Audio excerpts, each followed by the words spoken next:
where it starts.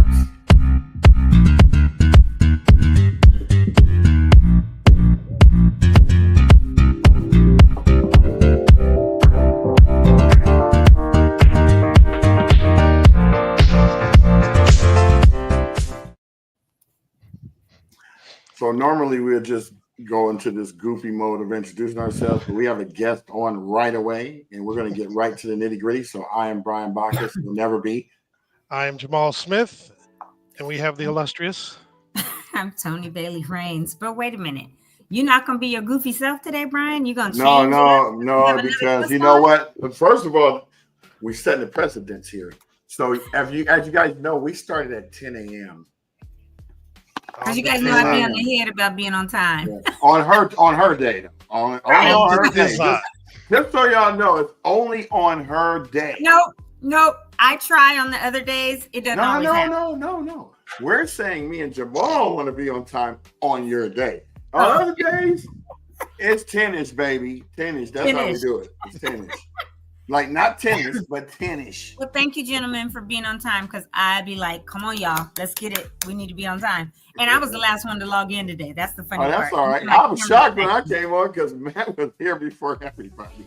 Yep, that's good. That was cool. All right, you're here. Okay. And I just wanted to hear if I could hear him, and that's it. I went on about doing my business.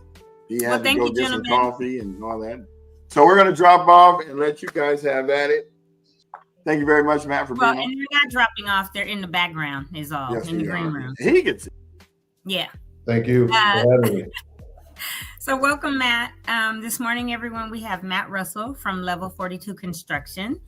I met Matt almost 2 weeks ago, a week and a half ago, at Friendship Church in Pasadena.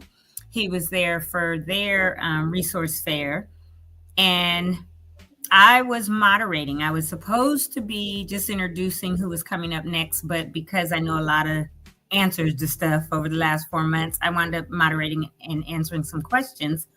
And I know it wasn't you, Matt, but it was somebody that is in your company downstairs on the lunch said, "How long have you been a builder?" to me. And I was like, "I'm not a builder. What are you talking about?" He was like, "Well, how do you know so much?" And it was literally because of what we're doing here, right? So they were like, I said, "Do you all want to come on?" And they were like, yes, but it should be Matt. And I was like, okay. So, we exchanged information. I gave you my contact card. And here you are today. So thank you for coming on. Thank you very much for having me on. I appreciate the opportunity. Yeah, definitely. I want to talk to you a little bit about Level 42 Construction. And I'm going to be honest, because we were in the background talking about Altadena and that you've talked to people, but they're a little hesitant. But that's how we are in Altadena. We don't trust everybody. We try to vet people, bringing them on the show. And I did a builder's town hall back in March, the first Saturday of March, because, again, I didn't want people to wait, right? 4, 5, 6 months and then think about it. I know that part of the healing process is you got to know how to move forward. So I wanted to bring builders and say, look, this is what the process is, right? At least give people something so they could say, okay, now I can understand at least what my next steps are and what the process is and how to move forward. And so they've connected with a lot of those builders. Others are waiting and having builders or fairs now that, excuse me, like that you showed up at. And so now you're able to talk to some people in the area too. I've looked at your guys' website. I know you're in Sherman Oaks. Right. Excuse me, I got a little tickle. And I saw all the beautiful homes and the names of them and Wells Drive and this different stuff. I did not, however, see anything in Altadena or Pasadena that you all have done. So can you talk to me and let me know, have you done homes, whether they're remodels or rebuilds or anything up in the Altadena area? Even, we know Pasadena and Sierra Madre were affected by it. And I know you're a San Gabriel Valley guy because we talked. Yeah. And you're in the mountain communities like me and like us. But what have you all done in the area as far as remodels or rebuilds, especially up here Altadena? Sorry to cut you off, but I actually started my career in Pasadena. I built most of the homes in the Eaton Canyon hillside, the homes that are the highest ones up on the hill. That's where I started my career, finishing the Kinaloa Irrigation District development with my father-in-law. But yeah, right now we have a project going on that's in a historic part of Pasadena, right below PCC on Rose Villa. We've actually done 3 houses on Rose Villa. We did a project last year that was on Madison that was also a historic property. And then Altadena specifically, a year before last, we did a complete interior remodel for a guy named Bill Platchkey. He's a sportscast announcer in Altadena. Okay. So yeah, I actually love working in Pasadena and Altadena. That's good. I think that bodes well for people that may see you on the show today and decide they might want to reach out, right? Because so many people are coming into Altadena and Pasadena area too, but that have literally no affiliation, have never been there, but they know that people need homes rebuilt. So it's like, oh, is this now a money grab? Oh, is this a power grab? Oh, those kind of things. And so to know that you started there, you're very familiar, Kinaloa, that's right there, Eaton, where it all started. A lot of those houses didn't burn down, but sustained major fire damage and people have been displaced. I know a few families that was the case that live right there. Yeah. Others in the area, burned. And then it went up and around. So it kind of missed Kinaloa, even though it started there and then went up through Eaton and, the back way. So it came right up to it. And luckily nothing burned in that area, surprisingly, actually. Yeah. Yeah. So it's good to know that, so that people, when they watch this, even if they're not watching live, but when they watch later, will say, oh, okay, so he's not a total outsider, right? And you know the area and you've built in the area. And that's very, very important to those that are thinking about rebuilding. You've been in the industry, did you say 30 years? 20 years, actually. I've had I've had a contractor's license and been building homes under my own license since 2005. But I wanted to just bring up one quick point, if you don't mind, about our website. So a lot of people look at our website and they're intimidated by it and they think maybe they can't afford to use us, but for us, any type of new construction project, whether it's a 1,000 square foot house or a 5,000 square foot house or a 2,500 square foot house, that's a good project for us. We want to display some of our more high-end work to kind of give people an idea of what kind of quality we do. We're going to do the same quality work regardless of what size house we built. So anybody that takes a look at our website, I just want you to know that that's just a demonstration of what we're capable of. That doesn't necessarily represent like every project that we do. Yeah, no, they're beautiful homes and the quality was amazing that I saw. My biggest thing was maybe for Rose Villa, you can put in parentheses Pasadena, right? Or some of the streets or whatever, because your office is in Sherman Oaks. Some of those houses are in the valley, right? And so, or Hollywood Hills or whatever. So if you have Rose Villa, people may not know that's in Pasadena, right? And so they may think, oh, this guy builds high-end houses only in that area, the valley, where you have a project going on right here locally. And so I think that maybe if you guys want to do that, that might help. If you have people looking to rebuild in our area and they say, oh, okay, great. But even you being on here saying, look, I started my career building homes right there in the Eaton Canyon area at Kinaloa, the Kinaloa Estates going up the hill, right? Yeah. That's huge because you're very familiar with the area, right? So I know that. I think that's good advice. Oh, thank you. I know that at the fair that we were at, you all talked about being a one-stop shop, or Miguel did, but he said that, and I came behind him to clarify what a one-stop shop is, just because some people still don't know.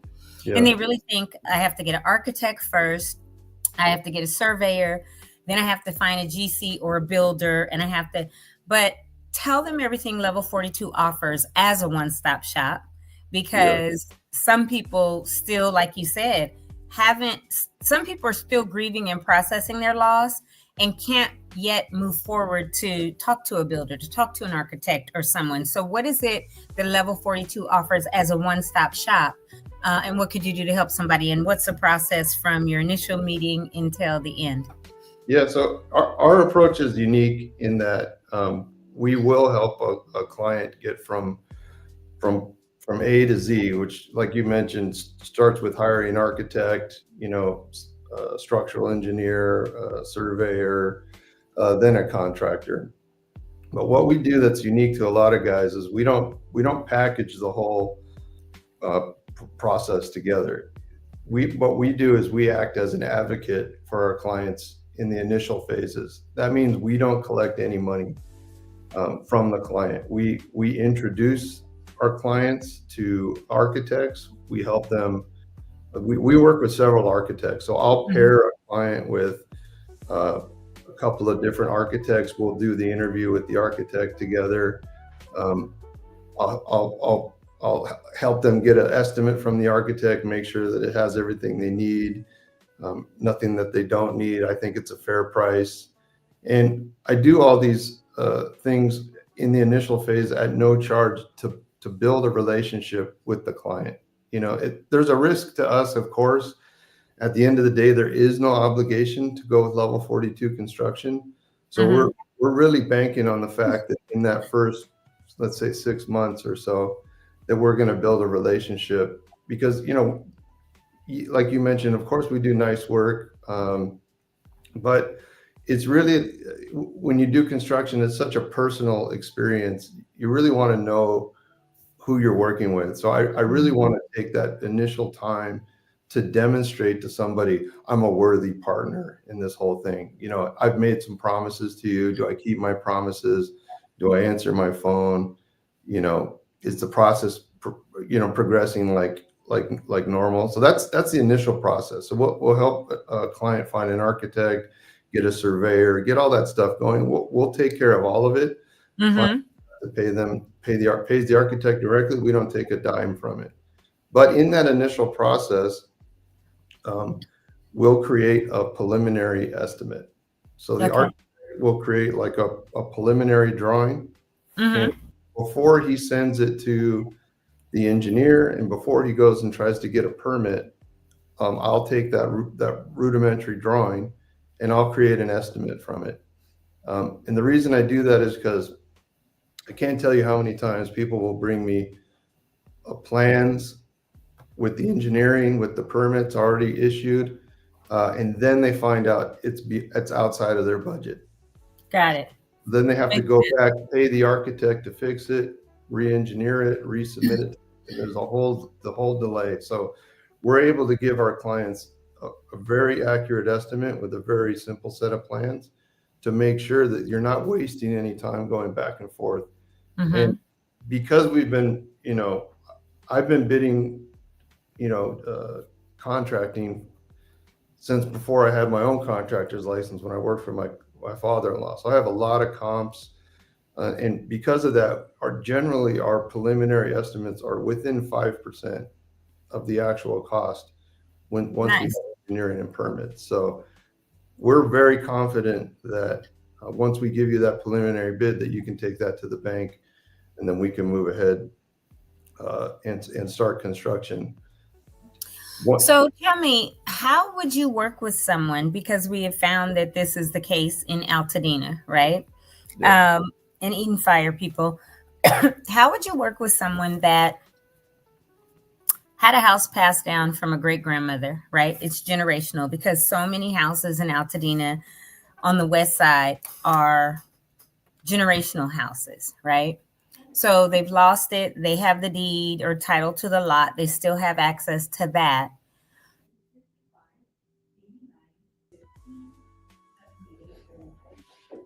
All right. Looks like Toni may have frozen for a second.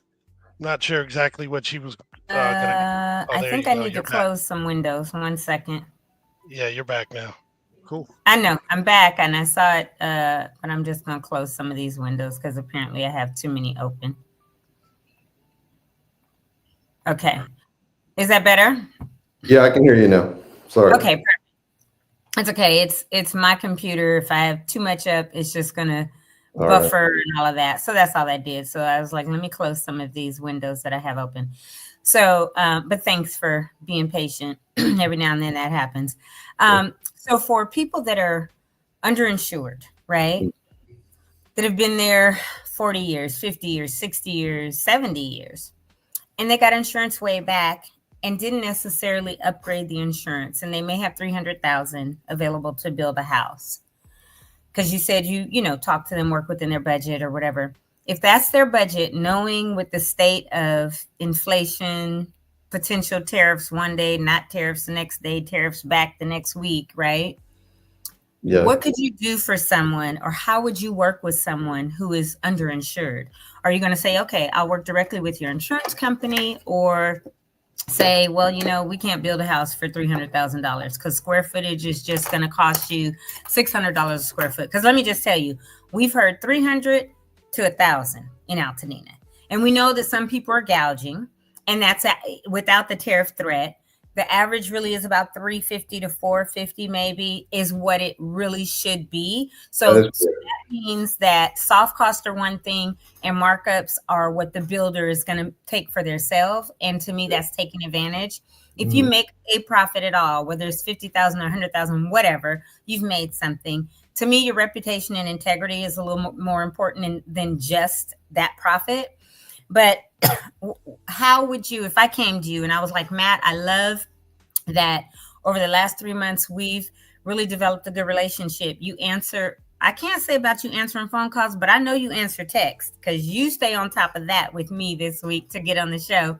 Yeah. But you were very responsive, right? Via email or text. And I really like your services. I know you haven't asked me for a dime, but you put me in place with all of these people so I could get my survey done, so I could have the plans drawn up by the architect, and the structural engineer then came behind him and said, okay, this is ready to go for plan check, right? So I know that as soon as plan check is over and I get my permit, I need somebody to build the house. So since you've done all this for me and we've been working together 3 or 4 months, I think I want to go with level 42 construction to build. The only thing, Matt, like I told you a few months ago, is I don't have money. I have some savings for, about 15 years I'm going to retire. So I want to keep that. But I've got like 3 to 325, 100,000, not per square foot, but I have 300 to 325, maybe 350,000 max to rebuild my house. And I'm hearing it's going to cost me 1,000 a square foot, and my house is 1,700 square feet. And so I don't have that money. That would be, $1.7 million. How can you help me? If somebody came to you like that, well, how would you handle that scenario? Yeah, so I think 2 things come to mind. As I mentioned to you before, I rebuilt a home for a woman whose house burned down last year. And she had, a limited budget due to insurance. So one of the things that insurance companies will do is they have allowances for things that they call like code upgrades or energy improvements, energy efficiency improvements. So I wrote an estimate that was sort of specific to what the insurance company was asking for to help my client get access to these additional funds. So we can help clients get access to that money by writing an estimate to rebuild their house. Usually our estimate is more than what the insurance company is going to estimate. I've actually been working with several different clients, and basically what I've been doing is I get a copy of their policy because they'll get an estimate from this adjuster, and I'll kind of go through it and I'll cherry pick those things that are more expensive than what I would have allotted. So usually, for example, they underestimate what your foundation is going to cost. They underestimate what the framing is going to cost. But interestingly, they'll put in like a $25,000 allowance to rebuild your masonry fireplace. Because what you did have a masonry fireplace, and they are obligated to replace it. But a new fireplace is going to cost you like max $10,000. Okay. So you'll keep that estimate And use that 15 for something else, or Yeah, shift exactly. it and you move it around. That estimate to replace your house, that's just for the insurance company. Got it. Then we'll write a separate estimate. That's to what it's actually going to cost to rebuild your house. And that's generally less because we don't account for those things. Also they'll also give you an estimate a lot of times to do interior plaster. So I can drywall your house for 20 grand, let's say. And interior plaster, they might have an allowance in there of $75,000, So there's ways that you can sort of get access to money by working with the insurance companies. And we're totally willing to do whatever it takes to help you get to that point. So it's a game and you know how to play the game. Yeah. Okay. Yeah. I mean, I hate to say it that way, but at the end of the day, that's what it is, because they play games. Insurance companies, they don't want to pay people for what they've been paying for 40 years or whatever. So it's a game.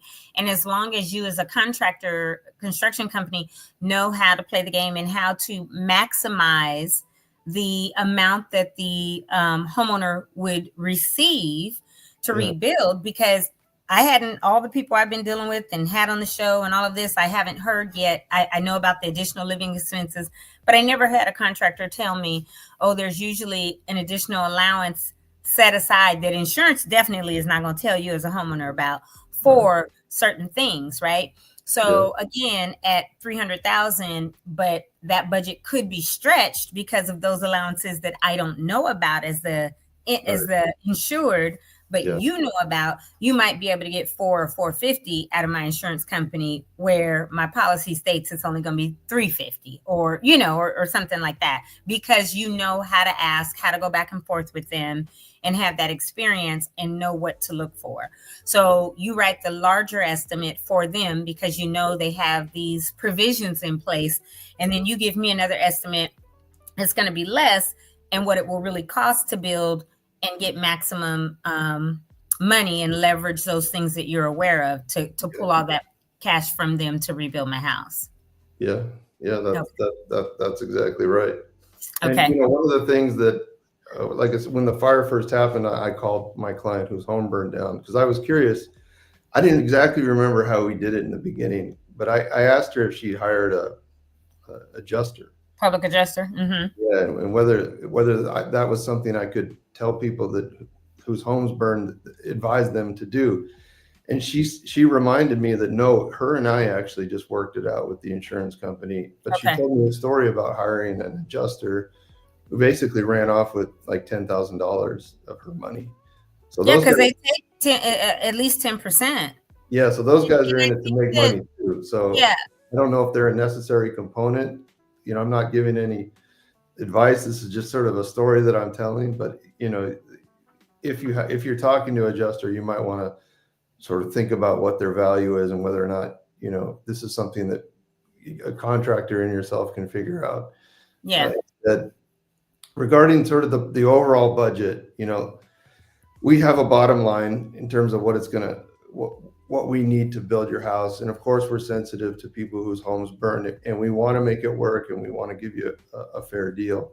But ultimately, if it doesn't work out, like I said, our hope is that if you have a friend that needs their home built, you might say, hey, level 42, they're great guys, didn't work out with us, but you might want to consider using them. And I don't mind.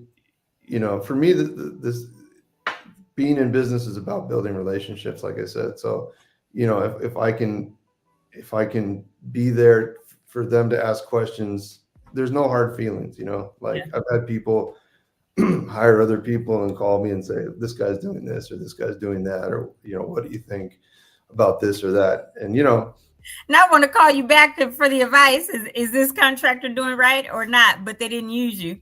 Yeah. Look. It's that's when I'd be like, you went with them, you're gonna get what you paid for, but don't be calling me to ask me, because if that's the case, why not go with you? They know that they've built a relationship, and obviously there's trust and integrity there, right? But then you choose to rock with somebody else. Like, go be with that somebody else then. Yeah, there is some risk there. Usually, like I said, we offer, like, we're not the most expensive guys, and we're definitely not the cheapest guys. We're right in the middle. We're actually right where we should be. Yeah. Usually the guys that are like the cheap guys, they're kind of like all in one. They have their own staff does all the work, so they're jack of many trades, master of none sort of situation. Some of them, yeah. Yeah. We hire subcontractors that are, I think whether it's low end, medium, or high end, you're going to find that, right? You're going to find great communicators, people with great transparency, with integrity, people you can trust and refer your friends and family to. And then you're going to find those that are in it just to make a profit and will do shoddy work, will have you ready to sue them, or you may have to sue them, and may run off with your money, right? Which then you would have to sue and all of that. But that's why before bringing someone here, I do the vetting, right? I'll have the conversations. I will check their contractor's license number with CSLB. I'll look and see what their bond is, see if their insurance company, whatever, and make those calls and do that, so that I'm not bringing somebody on here that potentially the community may contact, and then it's a bad thing, right? We don't want that, because, Matt, we got a ton of people trying to buy the lots that are developers only. We got a ton of people trying to just scoop them up and gentrify, right? Build bigger houses to sell for a whole lot more or whatever. Even if it's not a huge developer, but individuals, investors. And most people in Altadena do not want to sell. They want to rebuild and come back. And yes, there's 108 lots, I believe, that have sold, and that's okay. There were 6,400, I believe, or around that, parcels or structures that burned down. And so if 100 of them sell, or even if 640 sell, that's only 10%, right? It's not a whole lot. But I get that people are like, don't sell. I would prefer people don't. But again, we say it here. We've said it a million times. I don't know somebody's situation. I have to show my neighbor grace, right? They may need to sell. They may be in their 90s, 80s, 60s, just retired, put everything into that. And what they have in retirement, they just are like, I can't afford to rebuild and live till my last days, whether they're 40 years from now, 30 years from now, 10 years from now. So if I sell this lot and get some plus what I have put away, I can move somewhere much less for cost of living, be in a condo or buy a small house and live comfortably, right? And so I understand that. And I'm like, yeah. But there are some people that are really mad. Like, why are they selling? They shouldn't sell. And I saw an article last week that there's several groups in Altadena now. And I guess they had some press conference and were like, they're demanding the governor give $200 million to rebuild Altadena so the lots aren't sold. And to me, that was kind of laughable, because the governor's office is not responsible for that. And they don't have a say in lots being sold or not. So I didn't think that made a whole lot of sense for them to get together and say the governor needs to give Altadena, out of everywhere else that has had fires and stuff, and might, $200 million so that we can buy the lots so other people can't buy them. So what are your thoughts on that kind of stuff with people, needing to sell versus we want to keep, the land there? Obviously, we want the people that want to be there to be able to stay. So what are your thoughts on that? I mean, I completely understand people want to rebuild the neighborhood and they don't want people just come in and use this, just make a profit off of, like you said, gentrifying the neighborhood. However, I mean, I wouldn't personally advise wasting a whole lot of time and effort on that line of thinking. You've got a big challenge ahead of you. Building a house is a stressful circumstance in the best of situations. So now you have this trauma of losing everything, and now you're faced with this monumental challenge. So rather than waste all this energy on this negative thing, I would focus on, what you can do to get back in your home. My experience with most people right now is everyone's sort of paralyzed with fear. There's a lot of people that I'm talking to. They're all afraid to, honestly, like for me, it's difficult to get people to even get an estimate to get an architect from an architect, let alone hire an architect. Okay. I'm trying to, gently push people to sort of get going with the process, because it's a long process. My fear is that there's going to be a bottleneck, that everyone's going to wake up and decide that we got to get going on this thing. And then, then there's going to, the architects are going to be busy, the contractors are going to be busy, and everyone's going to, be sort of stuck. So that's exactly why I did my event March 8th, because I know that was only 2 months from the date of, January 7th and 8th. But that was my thought too, Matt. Like, if people wait 4, 6, 8 months, that's when everybody will have had full time to kind of fully grieve and process. Yeah. And I think it's better to incorporate what you're going through as part of your process, right? Of your grieving, and you got to let go of things and move forward. Mind you, that's because I've had many years of therapy. So I get it, right? But my thought was, I'm a part-time therapist too, by the way. As a contractor, you wear a lot of hats. I'm the marriage counselor, I'm the designer, I'm the builder, I'm the engineer. Yeah. I wear a lot of hats. Like I said, this is a stressful process. And we're going to hold your hand through from A to Z. Like I said, had I not rebuilt a home for someone whose home burned down, I'd be less equipped to sort of understand this dynamic. Yeah. These people are all in a situation they didn't want to be in. They had no intention of building a house.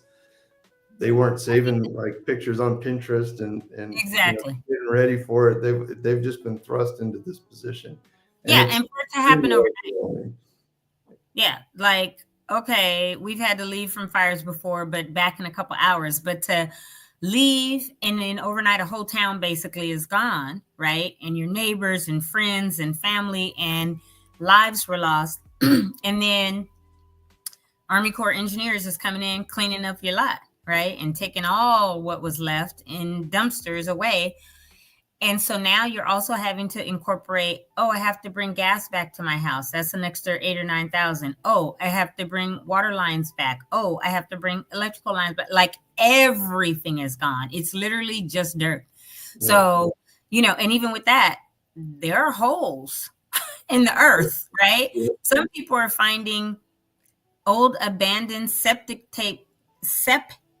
tanks and wells underneath where the Army Corps cleaned up. And so they're like, okay, now what do I do with this well? Do I have to fill that with cement as part of the process of, putting my slab down? What do I do? And then I got to bring in dirt to level it out because there's these craters in the earth now. So yes, that I can understand would be paralyzing, or make somebody, when they look at that lot that's been cleared, go, oh crap.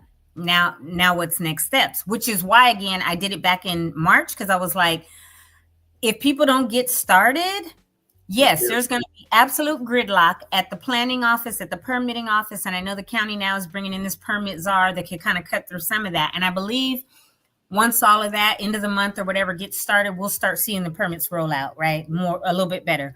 But I talked to someone yesterday.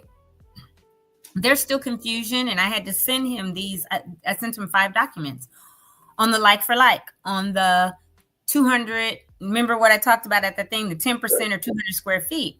Yeah. And people are still confused. But it's like, if your house is under 2,000 square feet, you have to go up 200 square feet, not just 10%. Because if you were at 1,500 and you add 10%, that's 150. Your house is going to feel like it shrank, because now with the ADA requirements of wider hallways, larger doorways, and bathrooms that have to be larger so somebody can get in comfortably in a wheelchair, fully turn around and come out. Mm-hmm. That's going to feel like your house shrank if you only do that 10%. That's why the county has said, no, you got to go up 200 square feet, right? And he didn't know that. He initially did it thinking about Prop 13, the 10% went up, and now he's right back down like for like the same square footage. And this is a friend of ours who had come on and was like, I'm going to opt out and do my own debris clearance. And then a few weeks later, he came back and was like, I opted back in because they've got to get permits. They've got to do all this. And so I called just to check on him. I was like, hey, E, how's your, everything going? And he said they submitted kind of to planning where planning looks and goes, oh, yeah, this should be okay. But that's not for full plan check with the permit. And I said, oh, so did you add the 200 square feet? And he was like, what are you talking about, T? And I explained it to him, and he was like, he was somewhere handling some paperwork. He said, let me call you back. So when he called back, I fully explained it to him, and he was like, oh, man, like, I didn't know that. And he said, I wonder if my architect knows. I said, your architect better know. I said, let me send you the documents from the county, because we had talked about them on the show. I said, they're dated like March 20th and some others. So I emailed him the 5 documents that had to do with the setbacks, and I said, was every house on your side of the street burned? He said, yes. I said, okay, then the first one back has to be at least 20% back. 20 feet back on that setback. And then everybody else has to be lined up. And he was like, oh, so little things that, sometimes people don't get all the information on, and the new changes, they could be submitting plans and shortchanging themselves, because I said, you do realize if you go with the exact square footage that you had before, because of the wider doorways, hallways, and all that, your house is going to feel smaller, like it shrank. And he was like, oh. I actually learned that at the event. I heard about the 10% thing. I thought it was an optional thing until that event that we had. But then to learn it there's a minimum 10% or minimum 200 square feet addition, or 10% if you're more than, what I think, 200 square feet, or 10% or 200 square feet, whichever is greater if your house is under 2,000 square feet. Right, over 2,000 square feet is 10%. You learned that, I think, when I said it, right? That's right. Yeah, that's right. I wasn't aware of the 200 square foot minimum thing. So I'm learning things every day too. Yeah. As people go along, I hear a lot of things and I get confirmation. So, I can talk about the things that I do know, and I'll be frank about the things that I don't know. Yeah. I do know, like you mentioned, that right now planning is being very accommodating. My father-in-law is an architect, and he told me that he submitted plans through planning, and they green lighted them like a day later. Yeah. Which is a huge departure from the past. Right. They would have normally sat on it for months before you even heard back from them. So I do know that the county is making a real effort to expedite things. So that is nice to hear. Building, well, in the beginning they weren't. That's the funny part. I haven't heard anything on building yet. I think they have the same intentions.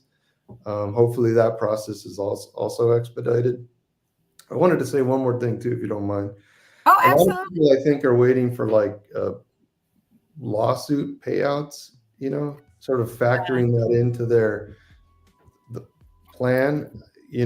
Having dealt with lawsuits in the past, I think it's safe to say, I wouldn't expect any money for like, at least, in my opinion, maybe a decade.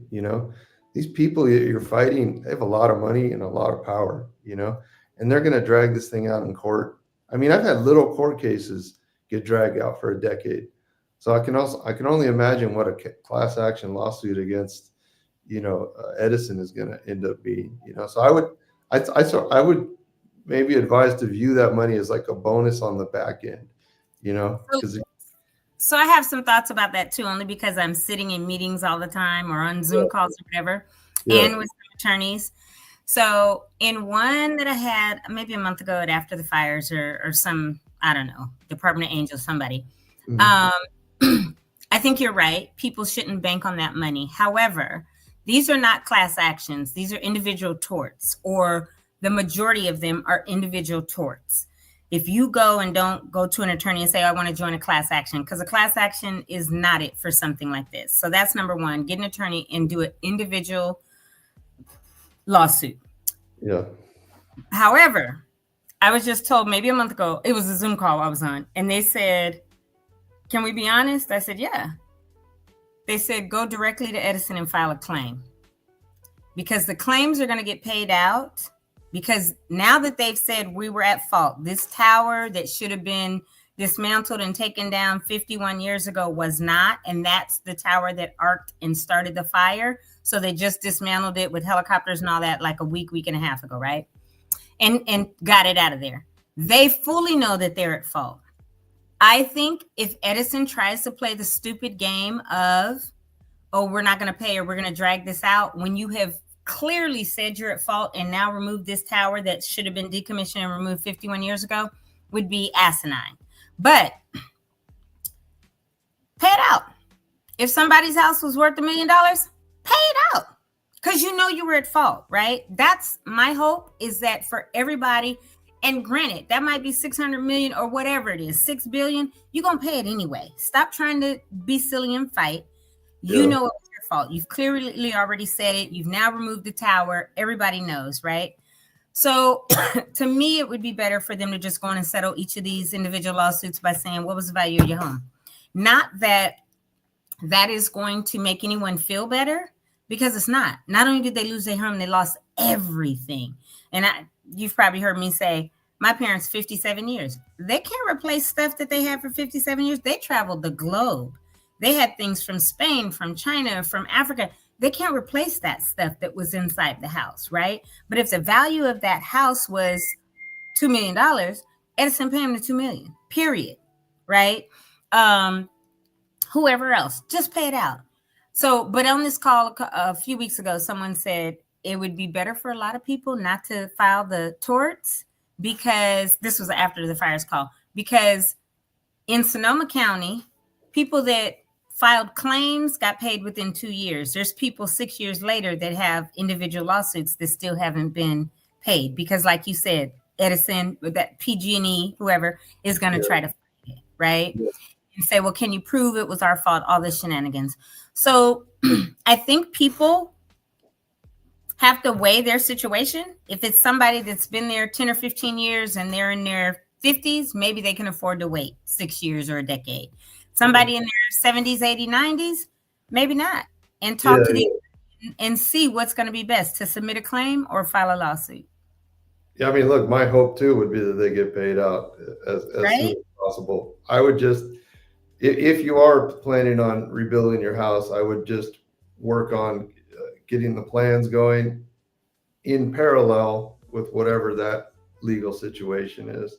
Because, but you're right, don't bank on that settlement to rebuild the house. Yeah, who knows how long that's going to take, and best case scenario, or one nice scenario would be that you have everything ready to go, and then you get a payout, and it's like it's a bonus, and you're all set, ready to go.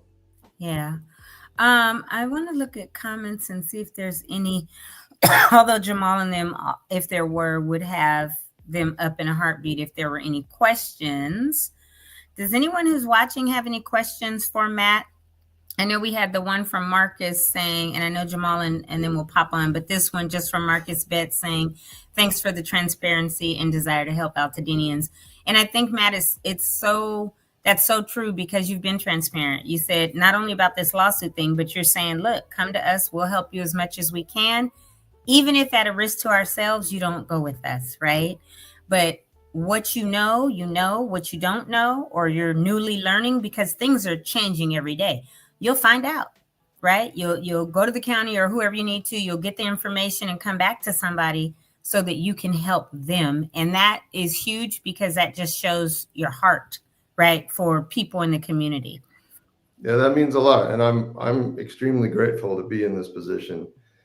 I put a lot of goodwill out in the world. At least I've tried to over the last 20 years. And when this whole thing happened, I just had this thought, like, man, the worst thing that happened to someone whose home burned would be if some schmo ran off with their money or didn't build the house, correctly, or, and they end up in a situation like that. So,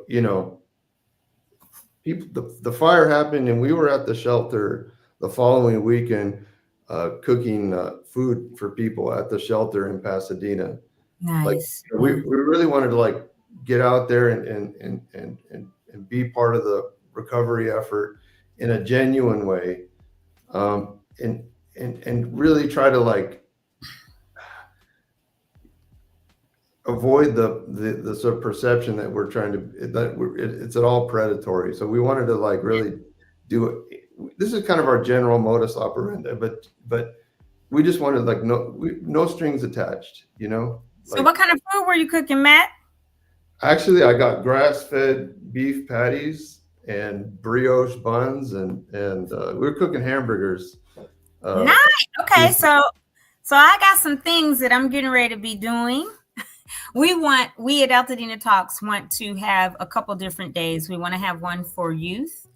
I want them separate. Brian kind of wants them together. We'll figure that out.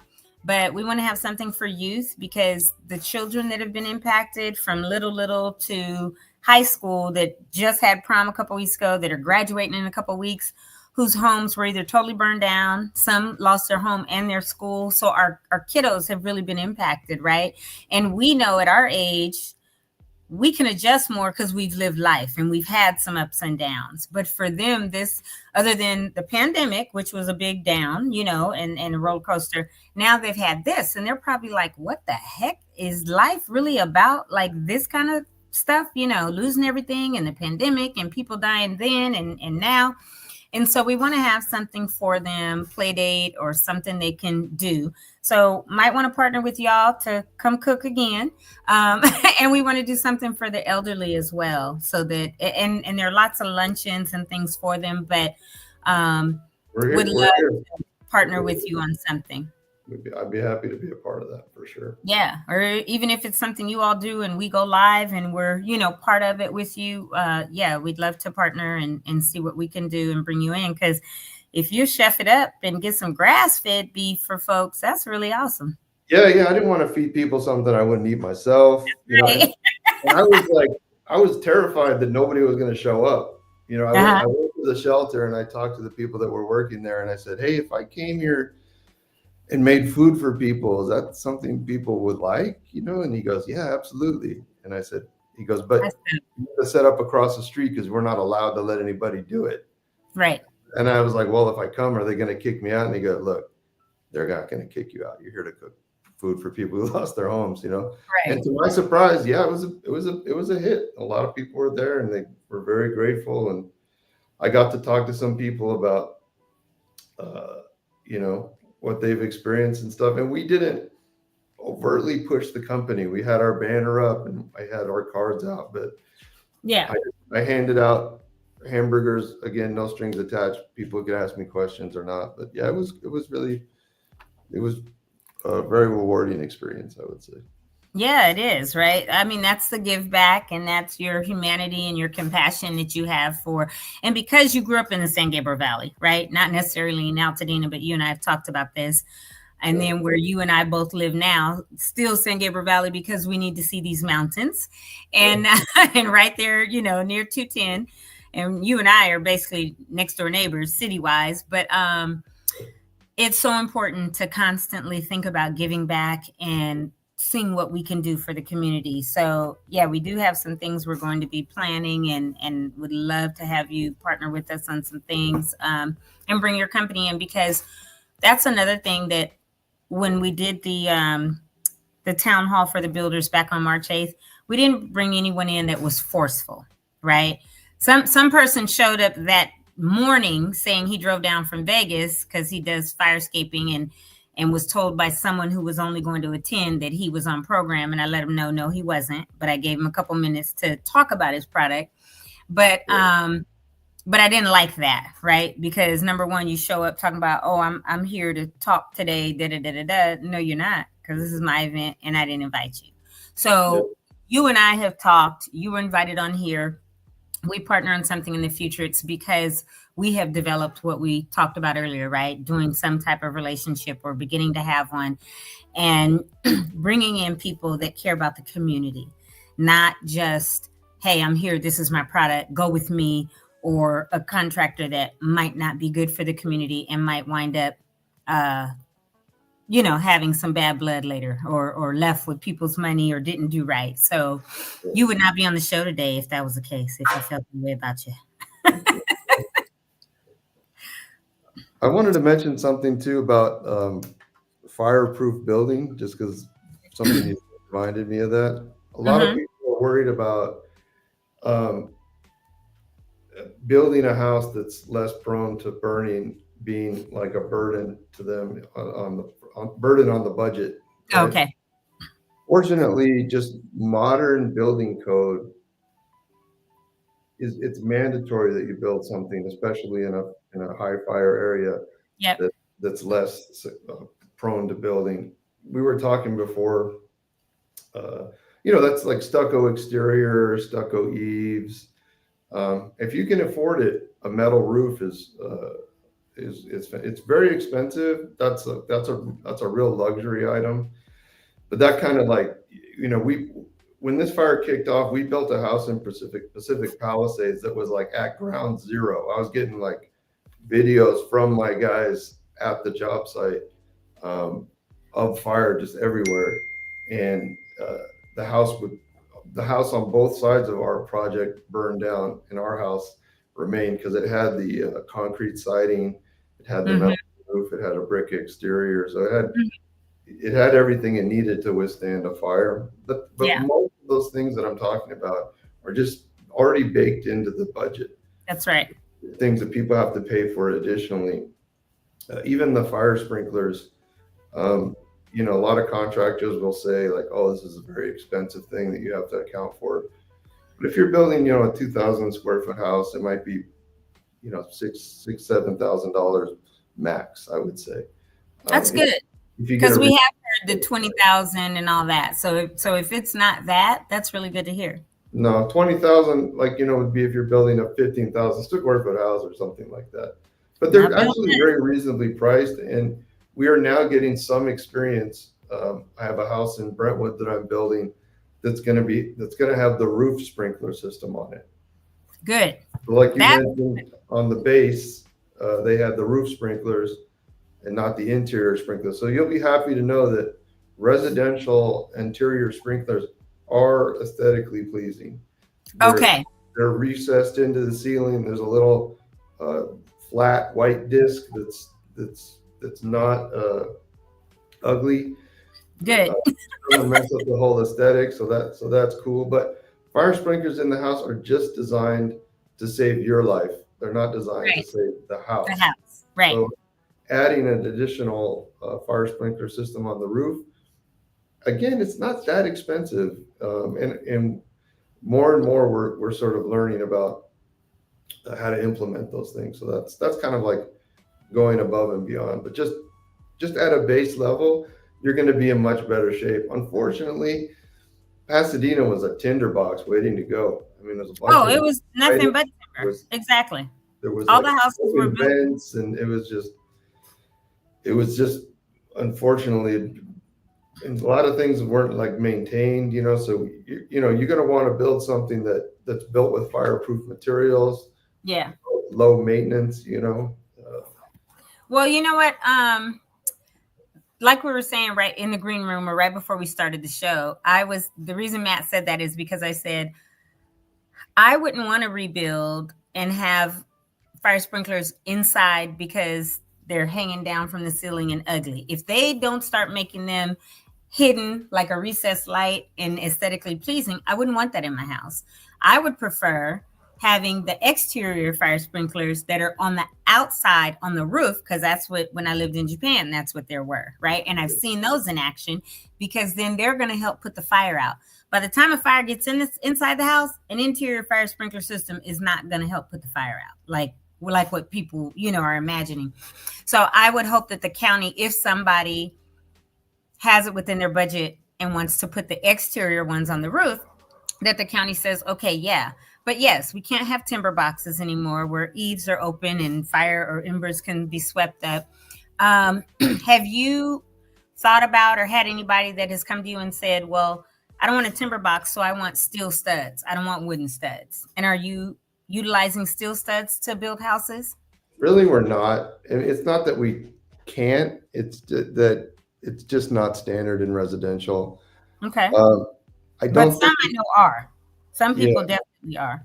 Yeah, I don't think that it's necessary, because the idea is to prevent the fire from getting beyond the stucco or into the interior of the house. If it's penetrated the stucco, you might have a bigger problem on your hands.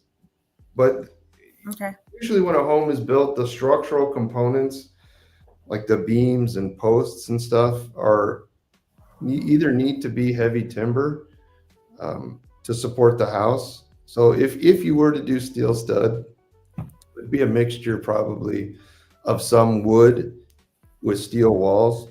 I'm not opposed to that, and we could explore what that looks like from a budget perspective. But if you were to do it all metal, that would be steel beams and posts and steel stud. That would definitely be more expensive. More expensive than traditional Yeah, wood. but I think the goal, rather than focus on the wall itself, would be to make sure that the exterior, the fire escaping is proper. Yeah. Exactly. Okay. Jamal, I know you put headphones on. Were you going to come on and ask a question? Or, you know what? We do have a question. What are the costs per square foot nowadays? Yeah, that. Yeah. So people ask me this all the time. So I would say on the low end, it's like $350. $350, $400 is what I'm telling people right now. That's the cost to rebuild the house itself. That doesn't include like landscaping and stuff like that. Kind of, it's really kind of hard to say exactly where that lands, but I can speak to the cost of building a house itself. If you plan that for the house would include all the finishings, right? All the doors, all the floors, all the windows, all the light fixtures, not extra upgrades per se, but all the basics to have a home again. Yeah, that's right. Okay. So, hi, hello. I don't like myself being that close. I don't want to scare people. One of the things that I actually did is I brought up your website, and I appreciated your discussion with Toni about your process and how initially you kind of go through just a consultation, no fee or what have you, and you're just trying to share some basic info with folks. In this process of consultation, design, construction, completion, where does the contract get drawn up, or the agreement, and what's your basic cost? We've had a few builders come on and share what that initial kind of money exchange is. I'm just curious what it would be for you and when it happens. So most of the people that I'm talking to in Altadena, I think that you should be paying somewhere between $20,000 and $30,000 for your architect, your engineer, and Title 24 and civil drawings. And the survey. And the reason I say that is because architects will give you the option of a more elaborate set of drawings. Where they'll pick the tile, they'll help you pick the paint colors, they'll design the cabinetry. All that stuff is things that we do for our clients free of charge. And that's more of a design service. An architect will generally charge like another, maybe even $20,000 to do work like that. So we just need a floor plan, the elevations of what the house looks like, the structural, and a site plan in order to build a house. Of course, if you have the money and you want to pay a designer to completely detail the interior elevations and pick all the materials, of course, I would encourage you to do that if you have the budget for it. But it's certainly not necessary. Most of the people I'm talking to in Altadena are on a tight budget. Yeah. So I don't want them spending $50,000 with an architect. That just gives them less money to put into the house itself. Most of the projects that you see on our website, we worked directly with the homeowner to design it. Yep. And we have a lot of experience doing that. And there's no level 42 style. I like to take what little you know about architectural design and expand on that in a tasteful way that has longevity. So you don't have any pre-designed home plans that you kind of share with folks and they can maybe tweak it? What if someone didn't have any ideas what they wanted to do, short of, I mean, even beyond a like for like? Yeah. So the process goes like this, because a lot of people are sort of fixated on what they had before, and you as a homeowner, I see this all the time.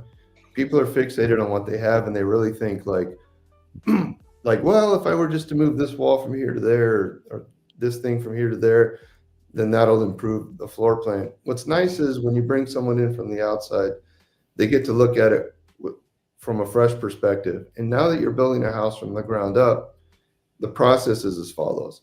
You're just going to tell the architect, listen, I want 3 bedrooms. I want a formal dining room.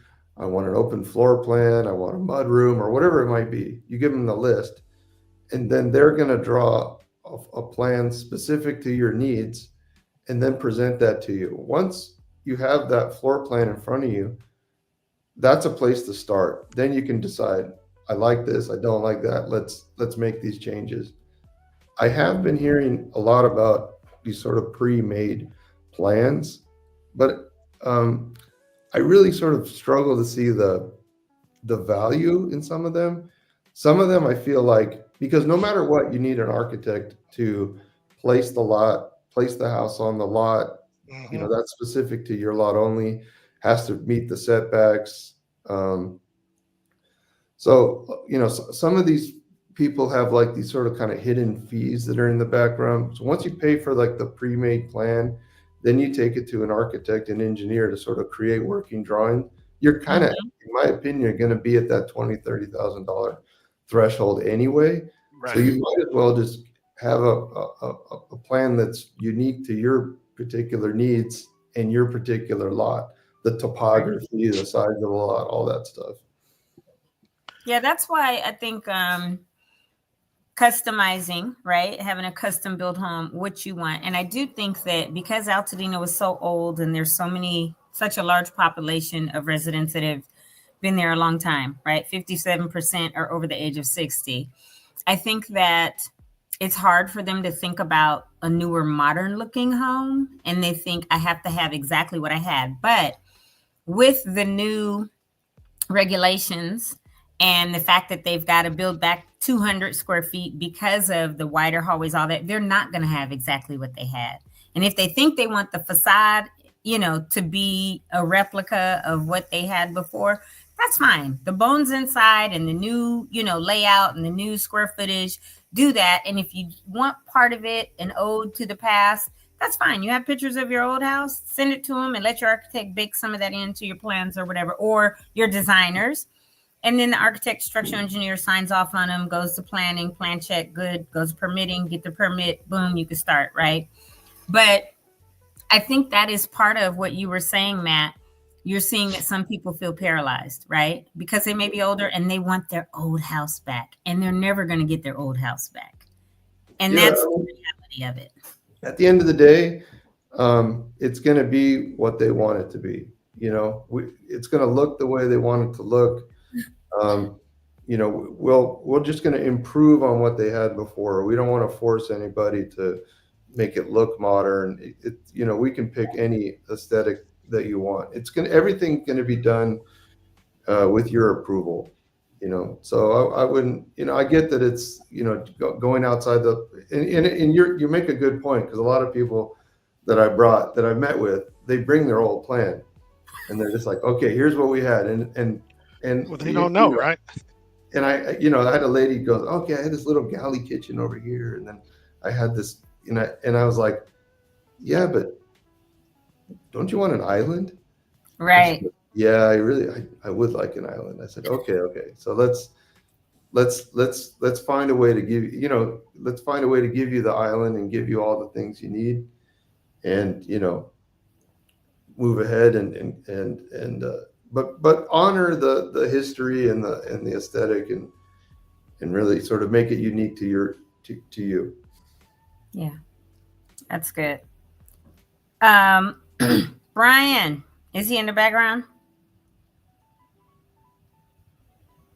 Maybe or maybe not. Oh, there he is. He popped in. Any questions from you? I think we're close to wrapping up pretty soon, but any questions from you? You're on mute. You're talking like this. I hate when I start talking and I'm all into it and I find out I'm on mute. Oh, the horror. No, I just want to say you answered a lot of questions that our audience has been asking for the last 89 episodes. And they haven't really been getting a lot of the answers because it was in the early stages. So nobody knew, toxic phase 1, debris phase 2, and until it started happening. But now we're at this phase, and you're answering the questions that everybody keeps asking. I mean, even at the park when I was up there talking to a few people, we don't know what we're going to do. And I was like, hey, go to our show and type in builders, and you'll see all the episodes that we had builders on. Yep. So there we go. So yeah, we're anybody can reach out to us at any time, and we're happy to answer whatever questions. There's a lot. I mean, the one thing I've learned, being in this situation in the past, is there are a ton of questions. Yeah. Oh yeah.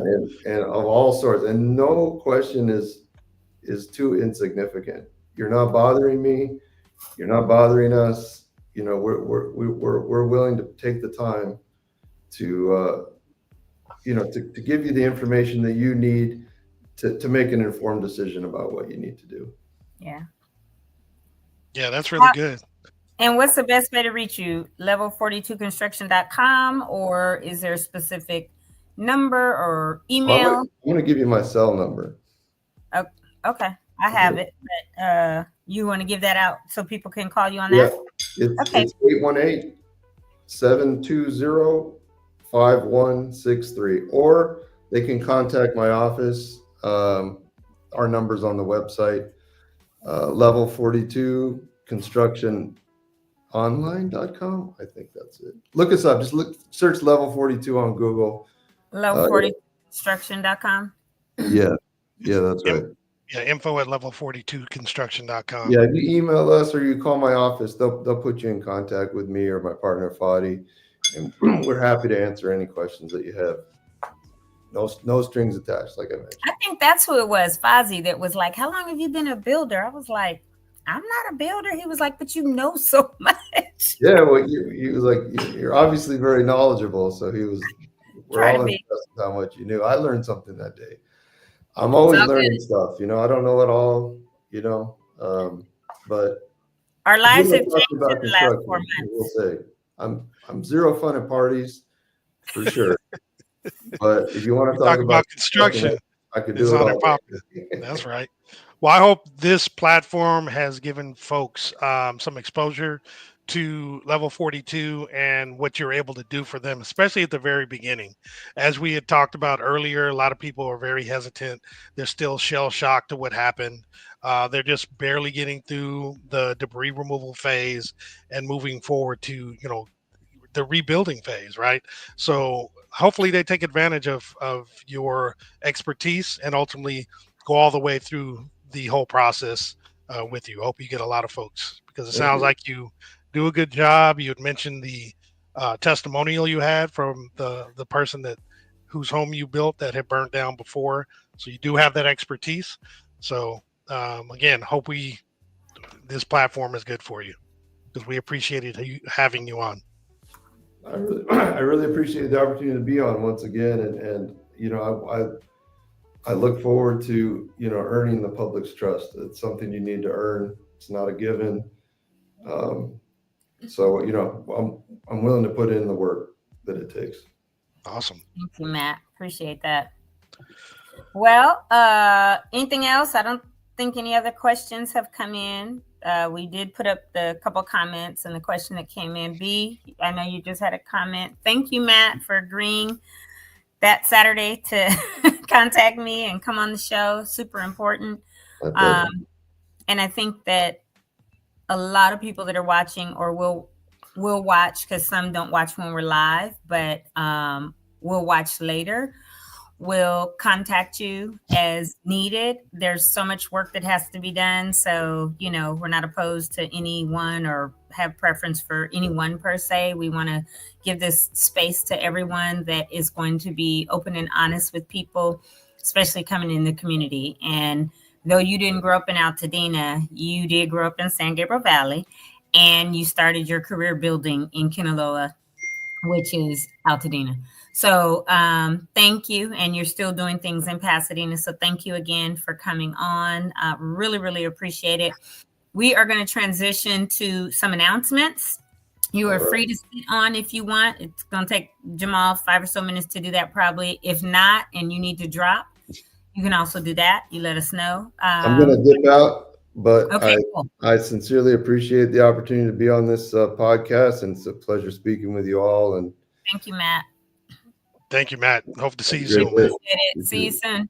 And I will be contacting you for some collaborative things, events. All right, I'm ready. Come cook some beef, some grass-fed beef burgers with brioche buns. I will even eat one, and I stay away from beef, but I might even eat one. All right. Take it easy. All right. Thanks, Matt.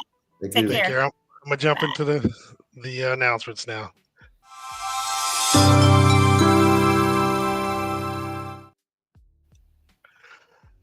Let me take this banner off. There we go. All right, folks, that was a good episode. Let's jump into the announcements. As usual, just want to talk about the disaster recovery centers. Monday through Friday, they're open from 9 to 6, and Saturday from 9 to 4. As a reminder, it's at 540 West Woodbury Road in Altadena, and they have the assessor's office, mental health, public works, and members of the registrar, recorder, and county clerk departments that are attending. I also want to talk about the one-stop permit center. This is at 464 West Woodbury Road, Suite 210 in Altadena. They have walk-in hours that are only Monday through Friday from 8 a.m. to 4:30. However, you can actually set up appointments for the permit center Monday, Wednesday, and Friday from 8:30 to 12:30 p.m. or Saturdays at 8 a.m. to noon. Or you can set up an appointment with the Southern California Edison Planner. That's only Mondays and Wednesdays from 8 to noon. To set up an appointment, you go to the website below, which is recovery.lacounty.gov/rebuilding /1-stop-permit-centers. And then a reminder of these upcoming deadlines. June 1st, you have to have the fire debris removal permit and hire a licensed contractor, or have your property be declared potentially a public nuisance. Also on the 30th of June is when you should have your debris completely removed. Again, if this is not completed by this date, your property may be declared a public nuisance and may require the county to take care and remove the debris at the owner's cost. And if you don't pay this, they may actually put a lien on your property to recover those funds. So avoid all that and just take heed to these guidelines or these deadlines. Students of Pepperdine Caruso School of Law are available for legal aid. These services are being provided on a pro bono basis. Their aim is to support individuals and families navigating the complex legal challenges resulting from the disaster. Survivors can receive help with a wide range of legal issues, including appealing FEMA denials, working with insurance providers to maximize policy benefits, and help with legal needs of renters. All the services are confidential and offered at no cost. Survivors can complete the legal assistance request form below at bit.ly/Pepperdine Clinic Form, or they can contact Pepperdine Caruso School of Law to schedule a one-on-one appointment directly. As we like to say, we out here. You gonna pop in? Maybe not. He's gonna scream in a minute. But Miss Juicy Little has we out here every Wednesday at Fair Oaks Burgers from 12 p.m. to 3 p.m. You do have to bring proof of your Altadena residency to participate, but they're going to have items such as fresh fruits and veggies, shelf-stable goods, shoes and clothes, hygiene products, legal advice, resource booths, and much more. They're also, and this is at Fair Oaks Burger, which is at 2560 North Fair Oaks Avenue in Altadena. And they also do need folks who would like to donate. They need gift cards, water, Ziploc bags, storage containers, and the like.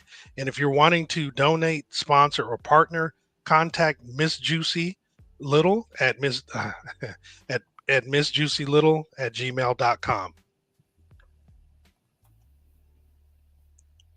Also, we have every Wednesday the senior luncheon from 12 p.m. to 3 p.m. at First AME Church.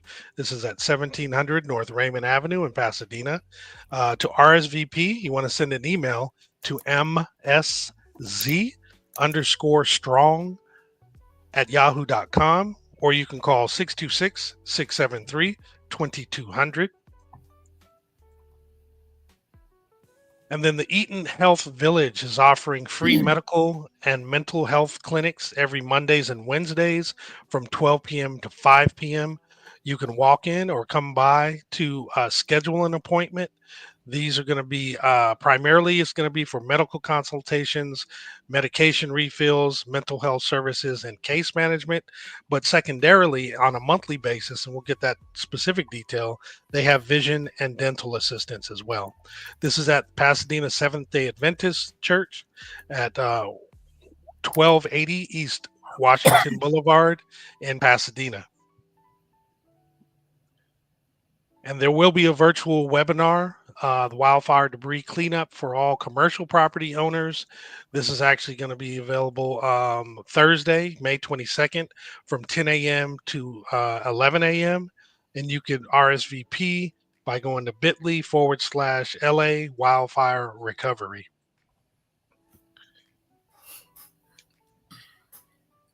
Got about 4 more. So the Rhythms of the Village and LA Commons presents a celebration of spirit of Altadena and the power of art, culture, and unity. Come and expect incredible music, mouthwatering food, captivating art, and the best community vibes. This is called the Village Spring Festival, and it's going to be Saturday, May 24th from 1 p.m. to 7 p.m. It's located at John Muir High School at 1905 Lincoln Ave in Pasadena. This should be a nice event.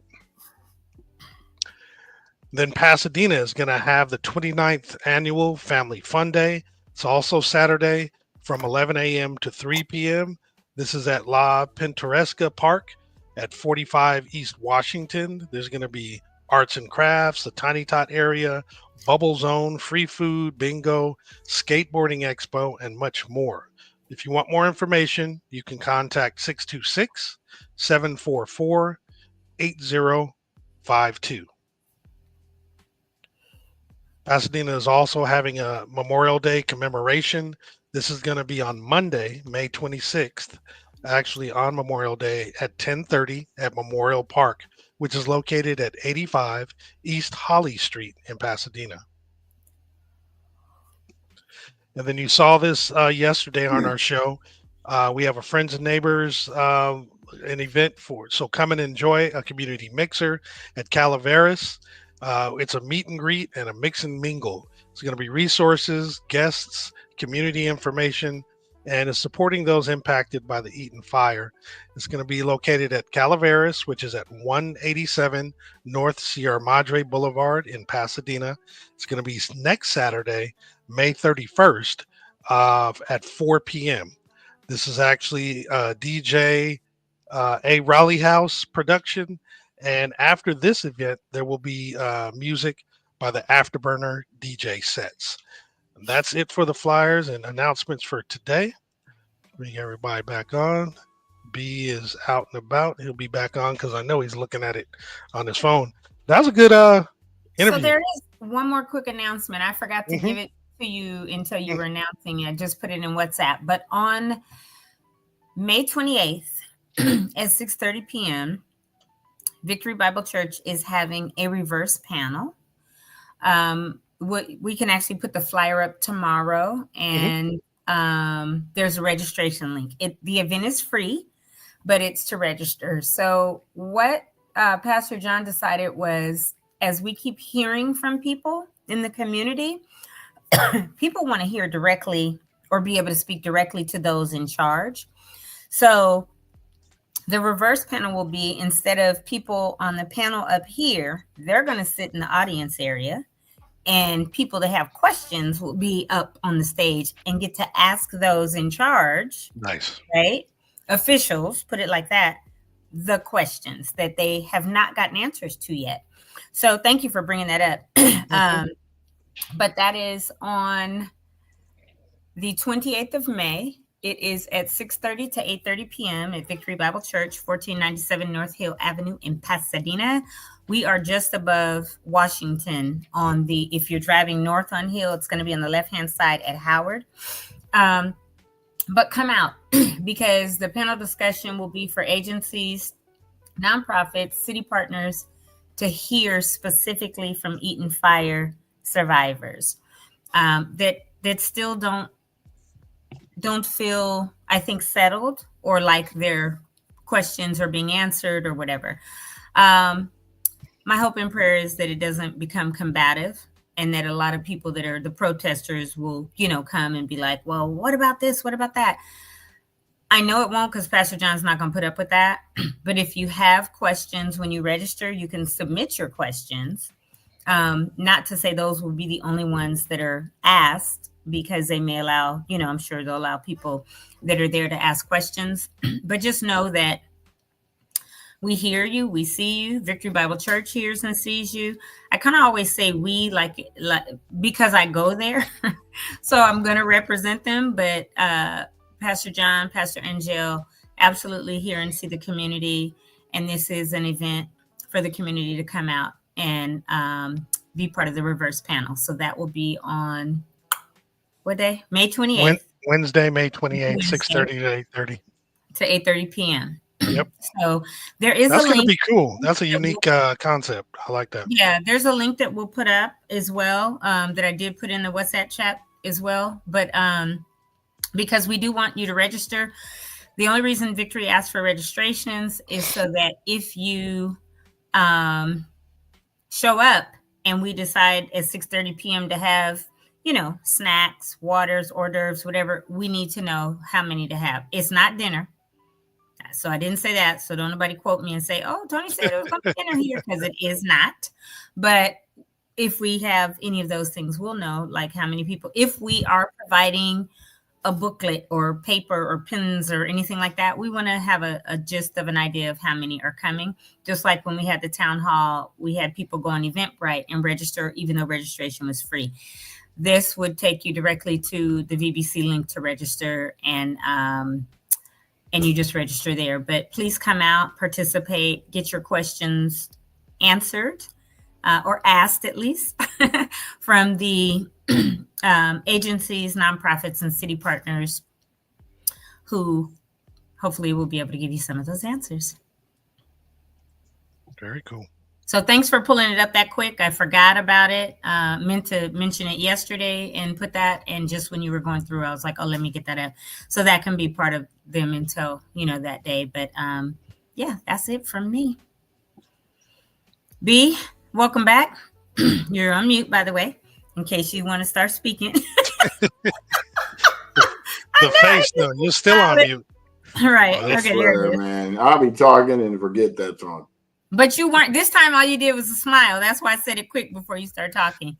So, and look, y'all, I'm in, what is this, leopard something print today. I'm everything. Never say my glasses and my sundress. Hey.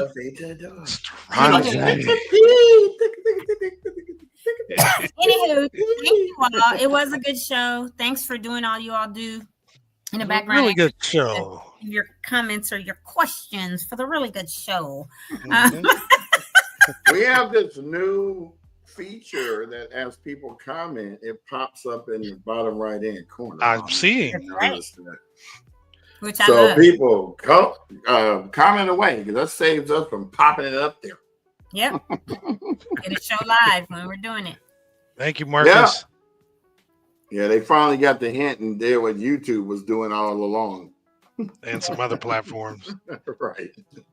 And you guys, I know I mentioned it yesterday, and Marcus, I apologize. I kept thinking about, I don't know which cousins, Jason. brothers, all that, Jason, but meant to say Marcus Betts. But please go take a look at 5 Star Power magazine.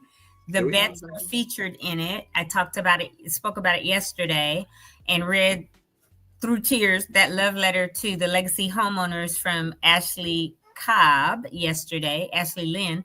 And look at our show from yesterday. I couldn't think, you guys. I had a little brain freeze.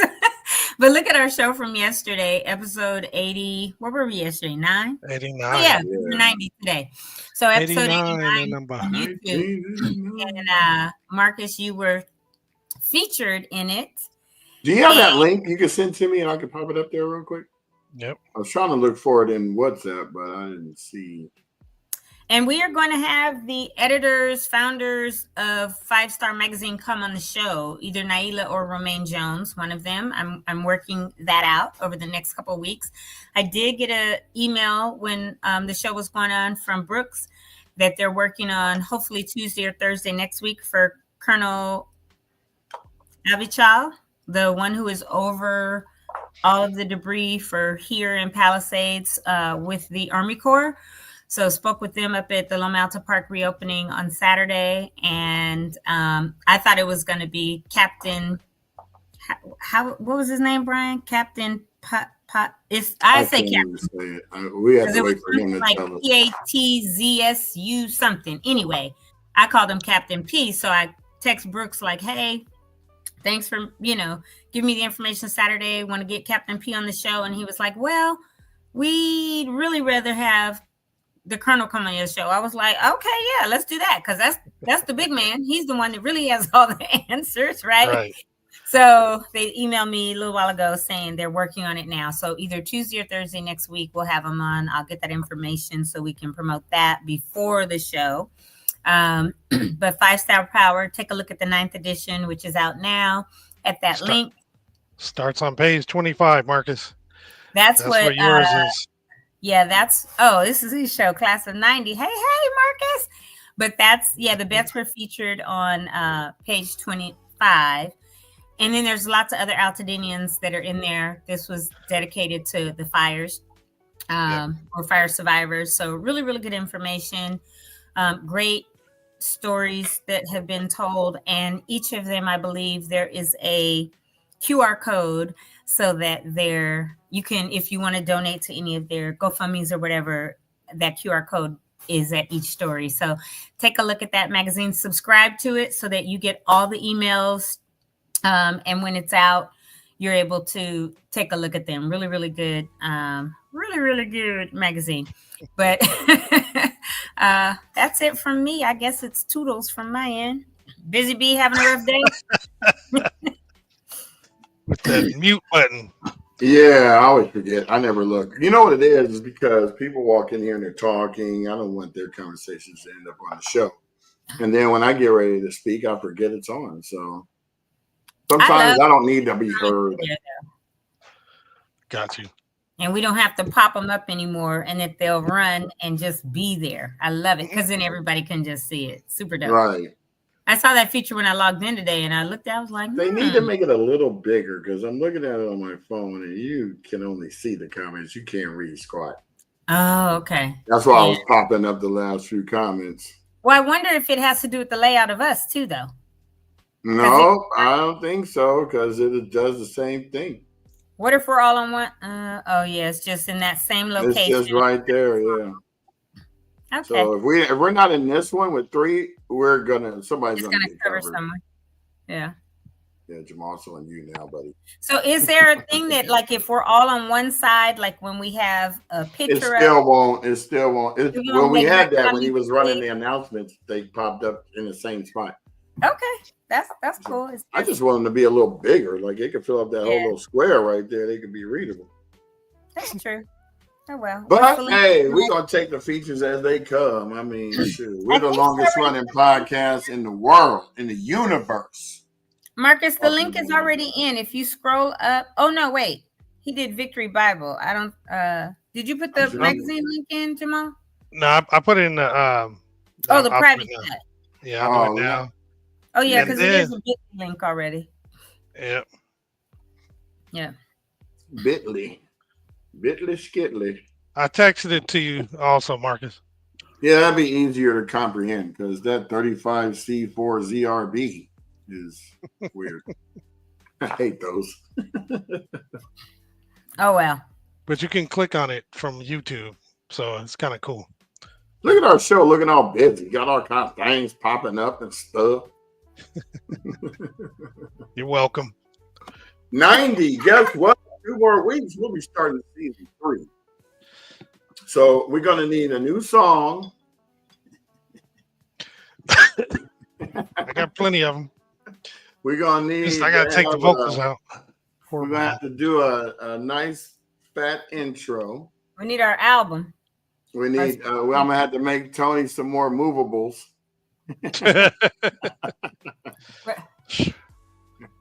That's my favorite one, though. Here we go. This goes. Hey, girl, how you doing?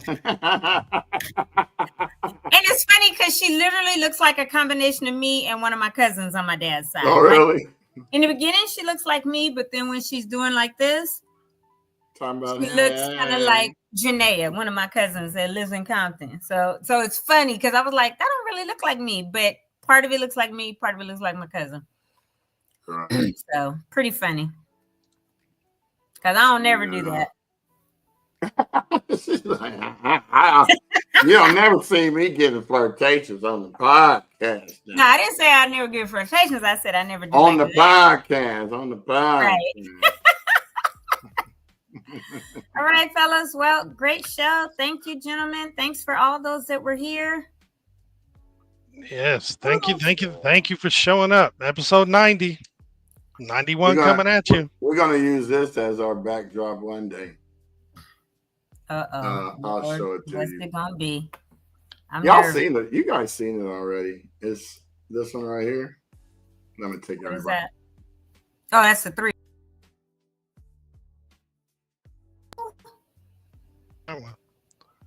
That's what we're going to put on the banner, but we didn't get it made in time for the Ashes to Anthems. Yeah. Yeah, the QR code. We were going to do like a little raffle. Yeah. The more signups we got for volunteers, the more you could win the $100 Amazon gift card. We out here? I'm just joking. We out here. I was doing something right over where you are. Is that what that says? We out here. Where? Oh no, it says welcome. Okay. Oh yeah, it does kind of look like that. I was like, wait, what does it say? Back, we out here. We look all serious. Well, I do. Y'all both smile. You do. Like, Jamal kind of does. I'm tired. I'm just like. Look, and it's funny because I look like the most serious one on the show, and I am not. The goofiest by far. Exactly. That's the most non-serious by far. I'm middle of the road, and Jamal is the actual opposite of his picture. Hey, I got crazy in me, but you know, he don't always come out, man. Let's see.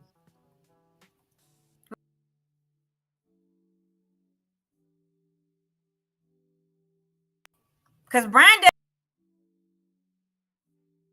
you took yourself out.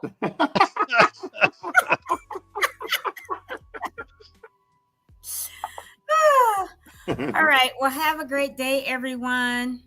Junoy.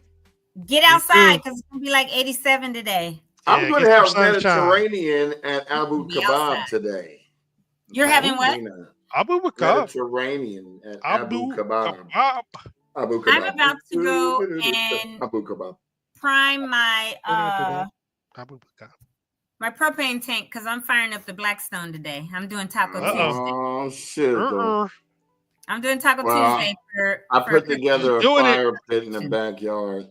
celebrating somebody got their masters on Saturday. Oh, so we're doing Taco Tuesday later. So I'm gonna put all the meat. I went to Cardenas last night and got the marinated asada and chicken and pollo. Did you get the vegetables? I'll be out there on the Blackstone like I did it. So, and I'm gonna make some guacamole. I got you buy some zucchini and stuff to make some like teppanyaki. I did. I have red, yellow, orange, green peppers and onions, and I'm gonna put those on the Blackstone. You're gonna make the onion stack and then pour the oil in and do the choo-choo train. Like I'm not Benihana's. I'm going Mexican today. I'm gonna make this guacamole in a few minutes because somebody gave me 6 big old avocados off their tree, and they were super hard last week, so I kept them in the brown bag. Now they're good, so I'm gonna make brown bag lady. So that's what I'm gonna be doing later. So enjoy your meal, your baba ganoush. Is that what you said you were getting? Yeah. Yeah. That's part of it. I know. And shawarma. I don't think that's there at this place. What? Yeah, they have everything, but they have lamb, beef, chicken. I know, but it's chicken shawarma or beef shawarma. That's the sauce. That's the. I don't know. I've never seen that on his menu, but. Oh wow, that he ain't for real Mediterranean. He is. He gives some arguments over that. Don't have shawarma. I just want the lamb chops. He be making some bomb lamb. The best things here are the lamb chops and the salmon. Oh God, the salmon. What you eating, Jamal? I don't know yet. Yeah, I was tearing up some. While you was talking today, he was in there going. I did have some sausage and pancakes. But I don't know. I'm eating something else later. Guess what I had at the Loma Alta for breakfast? Sausage and pancakes. Pancakes, probably. Pancakes and bacon. And I was eating with Sydney, and Sydney was like, "Where's salt and pepper?" I said, "Sydney, and bring your own, man. Right? Bring some hot sauce next time while you're at it." I keep a little bottle like this much hot sauce in my car. I never know I have to run to the car as emergencies. All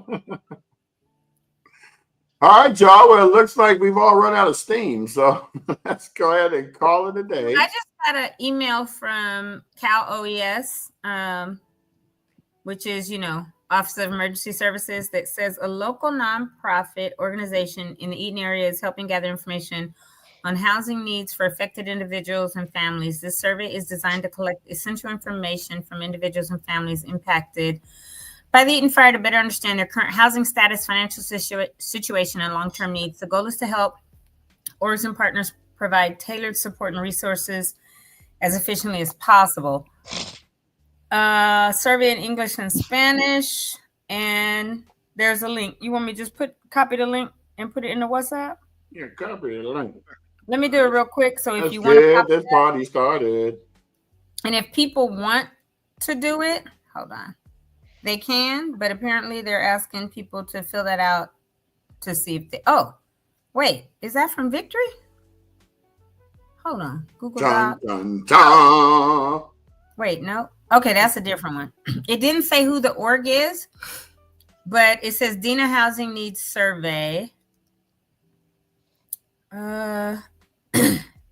Yeah, it doesn't say who it is, but hey, Mike, give me a minute. I'm gonna call you right back. I'm ending my podcast. Give me about 10 minutes. Okay, bro. Okay. Bye. That gave me an idea just now. Yeah, so that's a survey we could put in the chat, and if people feel like they want to do it, then that's fine. Caller, you're on the air. Mm-hmm.